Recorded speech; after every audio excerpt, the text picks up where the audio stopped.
Olá pessoal, estamos aqui hoje reunidos para mais uma lição da nossa escola dominical. A revista que estamos utilizando é a revista Por que o Evangelho é Boa Notícia? A lição de hoje é a lição de número 5, que tem por título Uma eleição sem candidatos? A predestinação como a Bíblia a apresenta. O nosso texto base hoje, que vai fundamentar a nossa lição, é o texto de Efésios, capítulo 1, do verso 3 ao verso 14. Vamos lá, introdução. A nossa introdução vai nos trazer uma viagem de avião em comparação com a vida humana. Imagine você embarcado numa viagem de avião.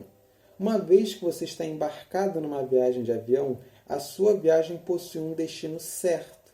O destino seu dentro do avião não é algo incerto.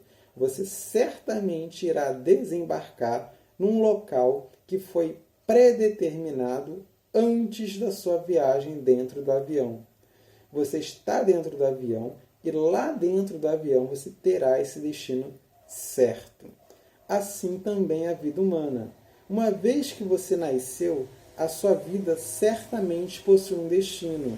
O seu destino nesta vida é certo, assim como é certo o desembarque da pessoa em um determinado local que está lá no avião.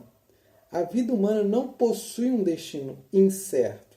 Nós nascemos num momento pré-determinado por Deus e iremos para um local pré-determinado por Deus após essa vida. O nosso destino é certo.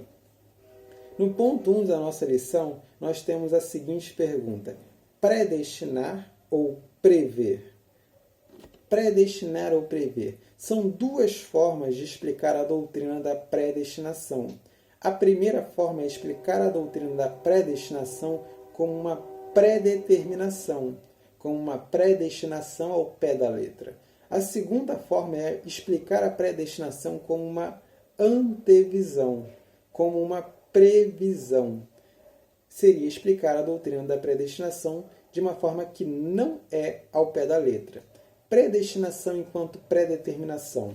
Aqui, a predestinação seria Deus predeterminar o futuro de cada pessoa. Deus, de antemão, antes que houvesse mundo, destinar o que seria daquela pessoa. É Deus determinar toda a vida da pessoa, assim como Deus determinou a criação de todo o mundo em todos os seus detalhes. Essa seria uma forma de explicar a doutrina da predestinação. Outra forma de explicar seria como uma antevisão. É Deus observando antes da criação do mundo, ou em algum lugar fora deste mundo, é Deus observar o que o ser humano irá escolher no momento em que Cristo for pregado a ele. O ser humano ouve a pregação de Cristo e nesse momento decide: eu irei crer em Cristo ou eu não irei crer em Cristo. O ser humano ouve a pregação e uma vez que ele ouve a pregação, ele decide. E com base nessa decisão, Deus determina o que será desse ser humano no futuro. Céu, em caso de escolher a Cristo, inferno, em caso de não escolher a Cristo. Explicar a predestinação como uma antevisão. Essas são as duas formas de explicar a doutrina da predestinação. A maior parte dos cristãos atualmente rejeita explicar a predestinação enquanto uma predeterminação. Eles explicam a doutrina da predestinação enquanto uma antevisão. Por que eles fazem isso? Por dois motivos. O primeiro é temer o fatalismo. O que seria o fatalismo? Fatalismo seria dizer o seguinte: ora, tendo em vista que Deus determinou absolutamente tudo, tendo em vista que Deus soberanamente governa todas as coisas, tendo em vista que nada escapa ao seu controle, tendo em vista essas coisas, então simplesmente não há o que fazer. Uma vez que Deus governa todas as coisas, não há liberdade humana. E uma vez que não há liberdade humana, não há o que fazer. Deus já determinou todas as coisas. tudo está indo de acordo com o seu propósito, com o propósito de Deus, e não há o que fazer com absolutamente nada. Isso é um erro. Por quê? Porque ainda que Deus governe todas as coisas, o ser humano continua livre. A liberdade humana não é absoluta, ou seja, ele não consegue escolher absolutamente qualquer coisa, mas ainda assim ele é livre. Por que ele não consegue? Por que ele não consegue escolher absolutamente qualquer coisa? Porque a liberdade dele é condicionada, e condicionada de muitas formas. Por exemplo, é condicionada socialmente. A sociedade que o cerca condiciona a pessoa a viver de determinada forma.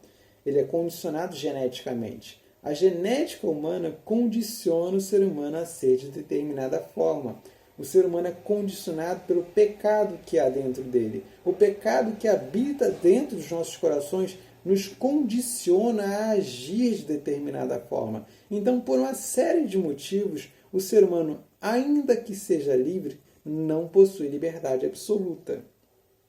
A forma como o governo absoluto de Deus e a liberdade humana se encontram é algo difícil de explicar, mas afirmar que Deus é soberano não implica em negar a liberdade humana. Outro motivo das pessoas é acreditarem que afirmar que Deus predestina alguns à salvação, mas não predestina outros à salvação, isso seria tornar Deus injusto. Ora, por que Deus escolheu a pessoa A para a salvação, mas não escolheu a pessoa B para a salvação? Por que Deus escolheu uns para a salvação, mas não escolheu a outros? As pessoas acreditam que isso seria tornar Deus injusto, mas não é. Deus pode escolher alguns para a salvação ao passo que outros não. Por quê? Porque tudo quanto existe é criatura de Deus. É algo que Deus criou. Deus criou todas as coisas. Tudo quanto existe, existe porque Deus criou. Não existe nada que seja algo que Deus não criou. E enquanto criatura, enquanto todas as coisas são criaturas, Deus pode fazer o que bem lhe aprouver. Tudo pertence de Deus. E já que tudo quanto existe pertence de Deus, Deus pode fazer o que quiser com as suas coisas. Além do mais, predestinar alguns à salvação não é algo injusto, é algo bom. É a mostra do amor de Deus. Deus escolher alguns para salvar é a mostra de que Deus é um ser amoroso. Então, não é injustiça da parte de Deus. Essas pessoas afirmam que a predestinação é baseada na presciência divina. Como que essas pessoas são predestinadas? Com base na presciência divina. Mas como chegaram a essa conclusão? Por causa da palavra conhecer. Em alguns textos bíblicos está dito que Deus conheceu de antemão aos que predestinou. E, tendo em vista que Deus conheceu de antemão aos que predestinou, então a predestinação estaria condicionada ao conhecimento de Deus, ao ato de Deus conhecer. Deus primeiro conhece, depois predestina. O que Deus conheceria? A decisão da pessoa no momento que o evangelho é pregado a ela. A pessoa decide por Cristo ou decide por não estar com Cristo. Baseado nessa decisão, então Deus predestina as pessoas. Não é bem assim. Por quê? Porque conhecimento na Bíblia não tem o mesmo significado que o conhecimento tem para nós. É equivalente à sabedoria. Sabedoria na Bíblia não tem o mesmo significado que sabedoria para nós hoje. Conhecimento e sabedoria para as pessoas de hoje em dia tem um significado teórico, tem um significado racional. É conhecer, aprender, saber. Para as pessoas hoje em dia, tanto a sabedoria quanto o conhecimento tem esse aspecto racional, esse aspecto teórico. Mas na Bíblia, tanto o conhecimento quanto a sabedoria não tem um aspecto meramente teórico, tem um aspecto prático. Sabedoria na Bíblia, por exemplo, é conhecer, mas é também fazer, é saber, é aprender, é saber e é realizar. Não existe sabedoria na Bíblia meramente teórica. O sábio na Bíblia é aquele que sabe qual é o correto e também age de acordo com aquilo que é correto. Aquele que sabe o que é correto, mas não age de acordo com o que é correto, não é sábio. Sábio é aquele que sabe o correto e faz o que é correto. Assim também na Bíblia, conhecer não é meramente saber, não é meramente ter uma informação. Conhecer envolve na Bíblia relacionamento. É um relacionamento íntimo. É conhecer como se conhece alguém próximo de você. É você ter informação da pessoa, mas é você estar próximo da pessoa. É você amar a pessoa. É você ter sentimento por aquela pessoa. Não é meramente algo teórico. Então, quando a Bíblia diz que Deus conheceu e predestinou, a Bíblia não está dizendo que Deus obteve uma informação de alguém e com base nessa informação ele determinou o destino da pessoa. O que a Bíblia está falando é que Deus amou aquela pessoa e predestinou aquela pessoa para a salvação. Ou então que Deus odiou aquela pessoa e por isso não a predestinou para a salvação. Então, conhecer envolve informação sim, mas envolve também relacionamento. Então, conhecer na Bíblia não é algo como antever. E antever a fé dos cristãos é algo impossível se dependesse meramente do ser humano. Por quê? Porque o ser humano por si só jamais escolheria a Deus. O ser humano por si só não faz o que é bom, não faz o que é justo, não conhece a Deus, não procura a Deus, não faz o bem. A gente pode ver isso repetidas vezes na Bíblia. É basicamente sobre isso que trata o Salmo 13, é sobre isso que trata o Salmo 54, é sobre isso que trata Romanos 3, quando cita esses salmos que eu falei agora há pouco. Então, se a decisão de Deus predestinar alguns para a salvação dependesse do ser humano, nenhum ser humano seria salvo. Pois bem, se a predestinação não é uma antevisão, então o que a predestinação é? Predestinar é predeterminar o destino dos seres humanos. Deus realmente conhece o futuro enquanto uma informação, mas ele conhece o futuro porque ele mesmo determinou o futuro. E, como nós vimos, é impossível pessoas depravadas como todo ser humano fazer o bem ou escolher o bem. Predestinar é predeterminar o destino, é determinar o destino de antemão. A nossa revista nos traz um exemplo dessa escolha divina e não humana. O exemplo que a nossa revista traz é o de Abraão. Abraão era um idólatra, estava perdido, não havia escolhido bem, não havia feito bem, não havia tomado uma boa decisão. Ainda assim, ele foi eleito por Deus. Deus o escolheu para a salvação. Outro exemplo que a gente pode dar fora da nossa revista é o apóstolo Paulo. Ele foi eleito por Deus e foi salvo por Deus, mas não foi porque em algum momento futuro Deus havia visto que ele havia escolhido a Cristo. Ele não escolheu a Cristo em momento algum. Ele perseguia a igreja e devastava a igreja. Ainda assim, Deus o escolheu. Então, a predestinação depende unicamente de Deus, não do ser humano. Não é com base em algo bom do ser humano. Em nós mesmos não há nada de bom. Deus predestina alguns à salvação unicamente, exclusivamente, baseada na própria decisão de Deus. Vamos lá, ponto 2 da nossa revista. Mortos não escolhem, mas podem ser escolhidos. Nesse ponto 2, a nossa revista nos lembra novamente do Sínodo de Dort, um sínodo que ocorreu na Holanda no século XVII.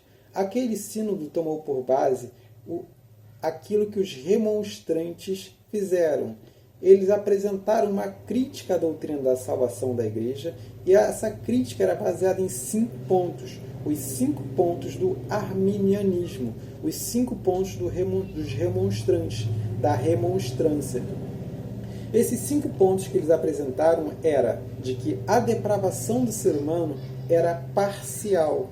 E em razão da depravação ser parcial, o ser humano possui livre arbítrio, isto é, ele pode arbitrar livremente a respeito da sua vida. Não há nenhum impedimento para que ele escolha fazer o bem ou ele escolha fazer o mal. Ele pode escolher a Deus ou ele pode não escolher a Deus.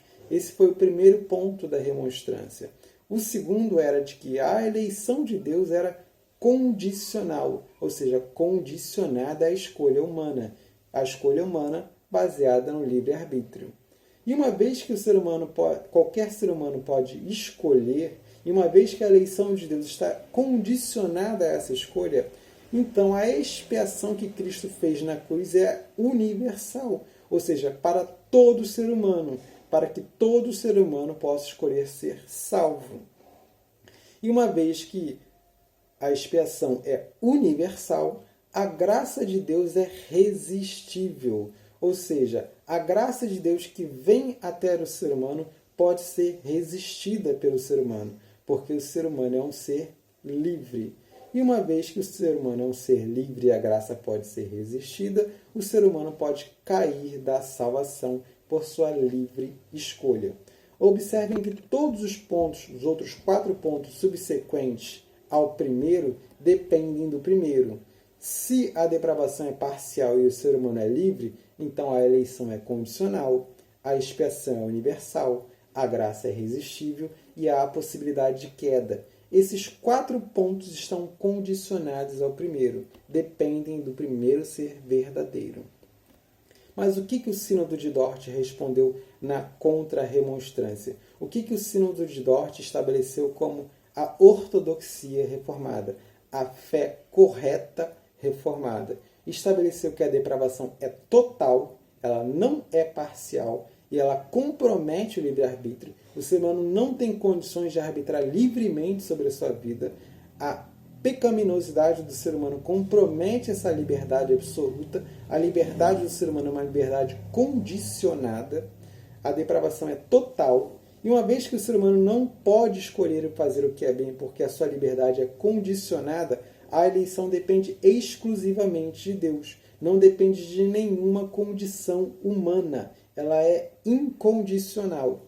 E uma vez que a eleição é incondicional, não depende do ser humano, a expiação de Cristo é eficaz. Ela é limitada para aqueles que foram eleitos incondicionalmente por Deus. E uma vez que a expiação é eficaz, a graça de Deus, no momento apropriado, ela é irresistível. O ser humano não resiste à graça de Deus. O ser humano não tem forças para resistir àquilo que Deus opera em seu coração. E uma vez que a expiação é eficaz, a graça é irresistível, uma vez que Deus elegeu e a eleição de Deus não volta atrás, o ser humano que foi salvo não pode cair da graça. Ele persevera até o fim. Perseverança dos santos. O Sínodo de Dort estabeleceu isso como ortodoxia reformada. Vejam que, uma vez que o ser humano é totalmente depravado, todo o restante se segue. A eleição não pode ser condicionada à escolha humana, porque o ser humano é totalmente depravado. A expiação não pode ser universal, porque nem todo ser humano é salvo. Ela é por aqueles que foram eleitos por Deus. A graça não pode ser resistida, porque se pudesse ser resistida, todos iriam resistir, porque o ser humano é totalmente depravado. E uma vez que a expiação é eficaz, esse ser humano que foi salvo está salvo para sempre. O primeiro ponto é o essencial. Somos totalmente depravados ou não somos? Temos liberdade absoluta ou não temos liberdade absoluta?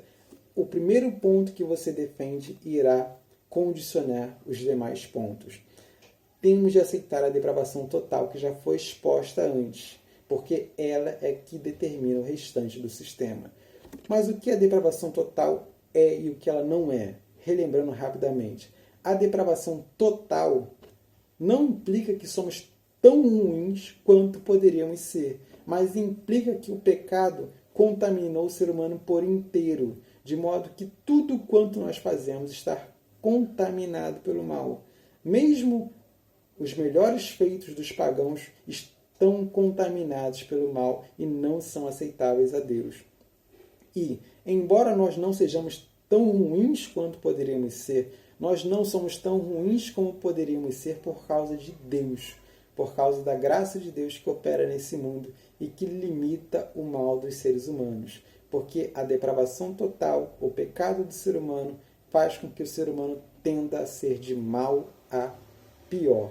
Se há algum bem nesse mundo, esse bem existe por conta de Deus. Devemos aceitar a maldade que há no coração humano. E uma vez que aceitamos isso, todo o restante do sistema é consequência lógica. Outra coisa que nós aprendemos quando aceitamos a depravação total é que não somos melhores do que os ímpios. Não somos melhores do que aqueles que não são convertidos. Se nós somos alguma coisa de boa hoje, se fazemos hoje algum bem, nós fazemos por causa de Deus que nos salvou da perdição na qual estávamos antes. Éramos igual aos ímpios. Éramos tão ruins ou até piores do que eles. Não somos bons, se é que somos bons por conta de nós mesmos, mas por conta de Deus. Que nós possamos aceitar essa verdade e aplicá-la em nossas vidas. Que nós possamos compreender a doutrina da predestinação e assim explicarmos uns aos outros. E assim também possamos glorificar a Deus, porque Ele nos salvou e a nossa salvação depende exclusivamente dEle. Não dependia de algo em nós, porque não havia em nós nada de bom aos olhos de Deus. Vamos orar para encerrarmos a nossa escola dominical de hoje. Deus, que essa doutrina possa ficar clara em nossas mentes, que nós possamos saber que o Senhor nos predestinou por conta exclusivamente de Ti, mas não por conta de nós mesmos. Que o Senhor possa deixar essa verdade clara em nossos corações, que possamos aceitá-la e que possamos saber explicá-la a outros, para que assim, Deus, eles possam ver que foram salvos, mas não foram salvos por conta deles mesmos, mas por conta de Ti. Que o Senhor possa nos ajudar, nos auxiliar, esclarecer, iluminar cada vez mais nossas mentes para a melhor compreensão dessa doutrina em nossas vidas. Que assim possa ser, nós te oramos, te agradecemos, no nome de Jesus. Amém.